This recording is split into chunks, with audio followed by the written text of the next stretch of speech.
You're deep in the remote jungle, alone, scared, lost. You feel the sweltering heat start to take its toll. You're trying to remember the last time you had water while you feel the gallons of sweat dripping from your every pore. Dizziness and delirium set in. You haven't eaten. You can't sleep because tigers and stuff. You're starting to lose it. But what was that? A rustling from somewhere. But where? You're looking around everywhere, but you can't find it. Something is there. You are not alone anymore, and you feel it. The jungle is closing in on you, and then you see it, as if it's gently resting on a nearby leaf. Calm, still, almost peaceful. It's a squirrel. A wave of relief washes over you at this sign of familiarity in the jungle. Wait, the jungle? What would a squirrel be doing in the jungle? Suddenly it moves, rising from the leaf as if it's levitating straight upwards, only it's not a squirrel. It's a mustache. It's no ordinary mustache. It's Recondo's mustache. Originally introduced in 1984 as G.I. Joe's first jungle trooper, Daniel M. LeClaire, codenamed Recondo, brought not just a new skill, but a new style to the team. A long-sleeve tactical outdoor shirt and camo pants, a Stetson-style hat with one side folded up, a mustache that probably hides more fists than Chuck Norris's beard, and a look that tells you velociraptors are the ones calling him the clever girl. After Recondo followed the obvious logical progression from his home of Wheaton, Wisconsin into the sweltering tropical jungle environment as a member of G.I. Joe, it only seems right that the next step was to join the elite force known as the Tiger Force. Well, thanks to Hasbro and Target, we have already had the chance to take a closer look at a few of the Tiger Force members, and today, the collection and count grows even greater. Hey everyone, my name is Jonathan, aka JK of JK Collects, and in this episode we are taking a closer look at the Hasbro G.I. Joe Classified Series Target exclusive Tiger Force Recondo.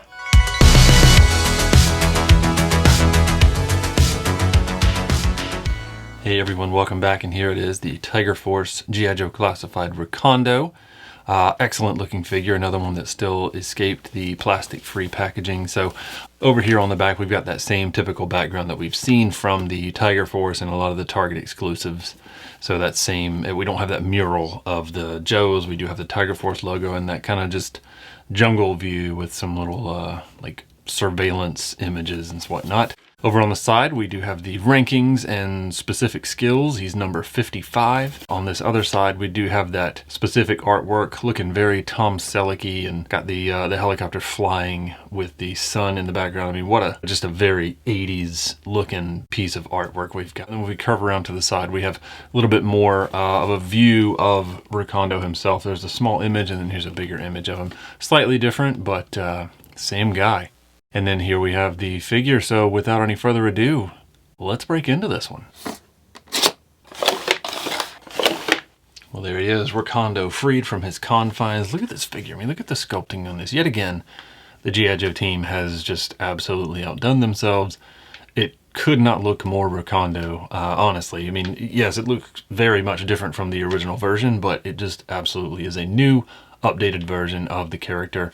Just loving the entire appearance here. And it's Tiger Force, but it's not over-the-top Tiger Force, right? It's just a different color-schemed Recondo. But for starters, let's take a look at the good old head sculpt here. Yet again, an excellent job on this one. It does not look like some of the face and head sculpts that we've seen in some of the other lines from Hasbro, unfortunately.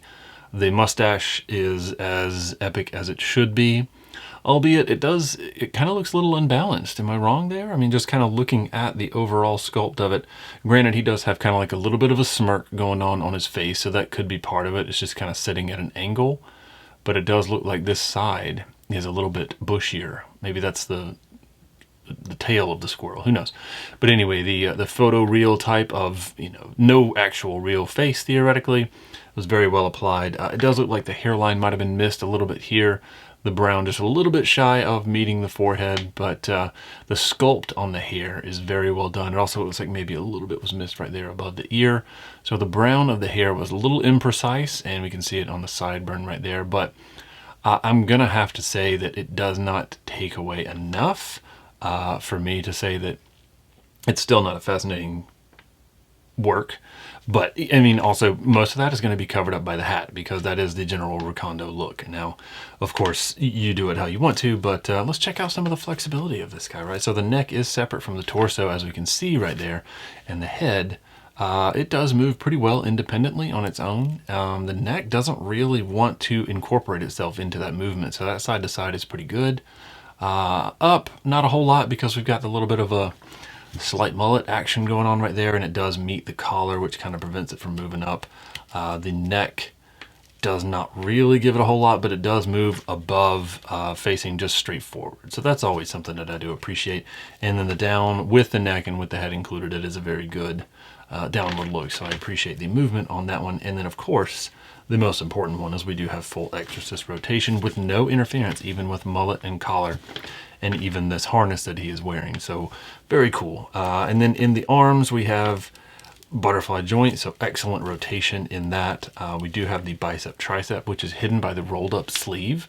So very neat there. I do love that trick because you can barely tell, right? There's not really much of a space that gets created like can be. We have a double pinless elbow right there, so excellent flexibility.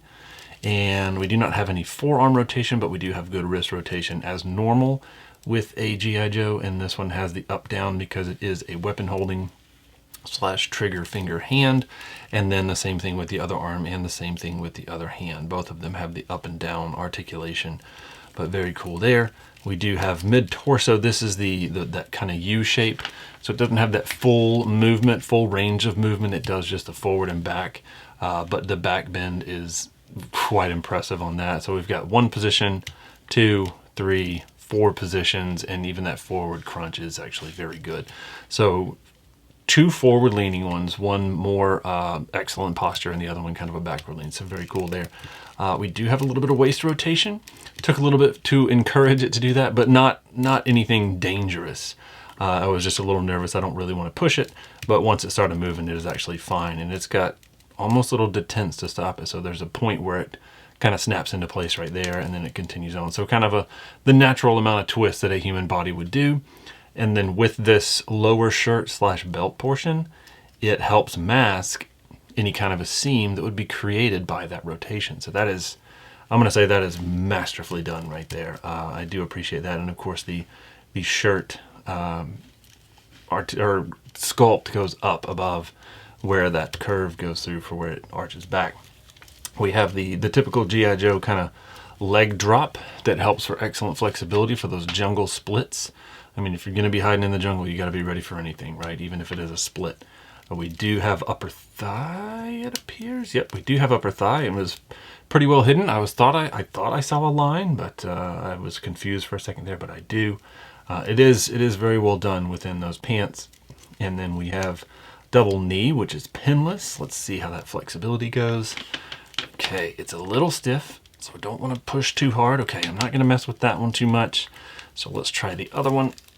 And I think I've said it before, I would much rather it to be a little stiff than a little loose, but it does, there we go.